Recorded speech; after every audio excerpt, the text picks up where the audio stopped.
A learning experience more than anything. बहुत कुछ सीखने को मिला, बहुत कुछ अलग इमोशंस परफॉर्म करने को मिले। And I think as an actor grow करना इम्पोर्टेंट है, एंड ये फिल्म ने मुझे काफ़ी कुछ सिखाया है एज एन एक्टर और also as a human being कि कैसे मुझे पेशेंट रहना चाहिए in a lot of situations.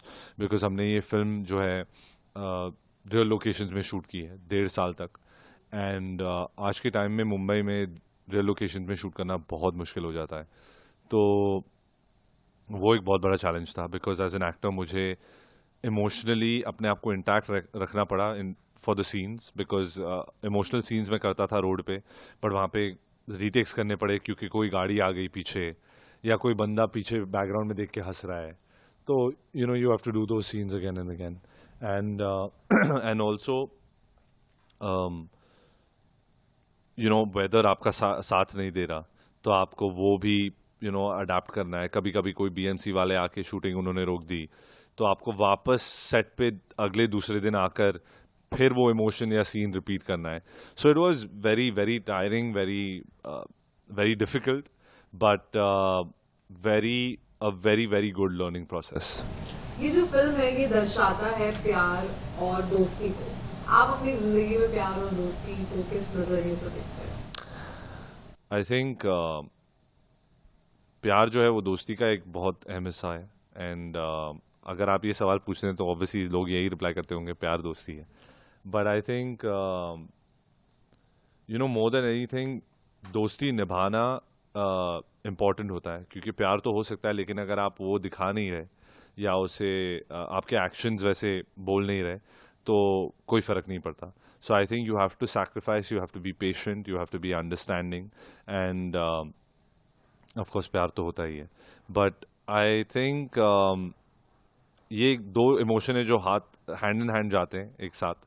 And ये फिल्म में बहुत अच्छी तरीके से दर्शाया गया है, बिकॉज इसमें प्यार और दोस्ती रिलेशनशिप्स में भी है, मतलब बॉयफ्रेंड गर्लफ्रेंड के बीच में, हस्बैंड वाइफ के बीच में, कजिन्स के बीच में और फैमिली के बीच में। सो आई थिंक ये जो पूरा फिल्म का थीम है वो ही प्यार और दोस्ती के पर आधारित है। एंड वो बहुत खूबसूरती से दिखाया गया है फिल्म में। आपके जो को एक्टर्स हैं उनके साथ काम करके आपको कैसा लगा? लाइक दिव्या है, पर्ल है, सो दिव्या जी जो है वो मेरी नेबर थी 15 साल तक। अभी रिसेंटली शिफ्ट हुआ हूँ मैं, बट उससे पहले हम दोनों एक दूसरे को बिल्डिंग के लॉबी में कभी कभी टकराते थे, मिलते थे, बट काम करना हुआ नहीं। फाइनली हमने अभी ये फिल्म पे काम किया है, वो मौका मिला एंड उनको एज अ एक्टर जानने का मौका मिला। And I think we become close friends today. And even Pearl की मुलाकात मुझसे इस फिल्म पे हुई। उससे पहले actually I didn't know Perl.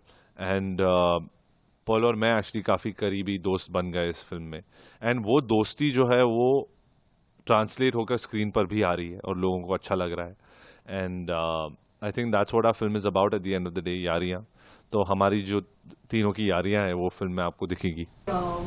यादगार पल जो आप हमेशा याद रख सकते हैं इस फिल्म। आई एम श्योर बहुत सारे होंगे, बट ये कोई अगर आपकी आई थिंक ऐसे कई दिन हुए हैं जहाँ पर हमारी शूटिंग रोक दी गई है। चाहे वो पॉलिटिकल पार्टी के लोग हों या बीएमसी हो या कोई भी हो या जस्ट सोसाइटी के लोग हों जो आके कंप्लेन कर रहे हों, तो हमारी शूटिंग ऐसी काफ़ी रुकी और हमने दूसरे दिन या तीसरे दिन या अगले हफ्ते वापस वो लोकेशन पर जाकर शूटिंग ख़त्म की। तो वो मेमोरेबल रहेगा, बिकॉज काफ़ी झगड़े हुए सेट पर। ऐसा हुआ कि कई पुलिस कांस्टेबल हमारे डायरेक्टर्स को खींच के लेके जा रहे हैं। There is a lot of instances ऐसे जो हुआ है। एंड मैं एज अ ह्यूमन बीइंग बहुत वोकल हूँ और बहुत रिएक्ट करता हूँ चीज़ों को, तो मुझे अपना गुस्सा दबाकर वैन में जाना पड़ा, बिकॉज अगर डर यही होता है कि एक्टर को कुछ हो जाएगा तो फिर शूटिंग तो रुक ही जाएगी, then there is no way out. तो एज एन एक्टर आपको ये सैक्रिफाइस करना पड़ता है, गुस्से को दबा कर रखना पड़ता है और चुपचाप से जाके वैन में बैठ जाना पड़ता है ऐसी सिचुएशंस में।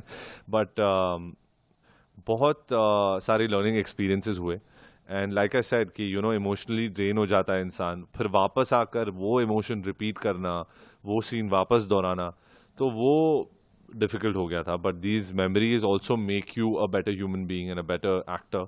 तो आई थिंक इस सबसे मैं काफ़ी कुछ सीखा हूँ। एंड ज़िंदगी भर ऑब्वियसली ये फिल्म तो करीब ही रहेगी मेरी, बिकॉज 1.5 साल लग गए इस फिल्म पर। आपने बोला कि आप काफी वोकल है और अपना गुस्सा शांत करना पड़ता है, और आप बॉम्बे के हैं और मुझे ये बात जाननी है कि आपका कभी किसी से लड़ाई झगड़ा हुआ? ऑलमोस्ट रोज, आई एम नॉट जोकिंग।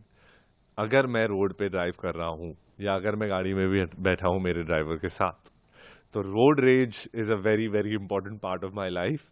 और लाइक एवरी मुंबईकर, मेरी खिड़की नीचे होती है, 2-3 गालियाँ निकलती हैं या वो चिल्लाते हैं या कभी कभी नीचे उतर के झगड़े होते हैं, एंड दैट्स इट। और फिर हम आगे अपने लाइफ में मूव ऑन हो जाते हैं। बट ऐसा बहुत होता है बिकॉज आई थिंक मुंबई की एक it's a beautiful part of Mumbai city कि सब अपने लाइव्स में इतने बिजी हैं, इतने फ्रस्ट्रेटेड हैं, इतने, तो वो कहीं ना कहीं रास्ते पे वो फ्रस्ट्रेशन उतरता है या गुस्सा लोगों पे उतरता है।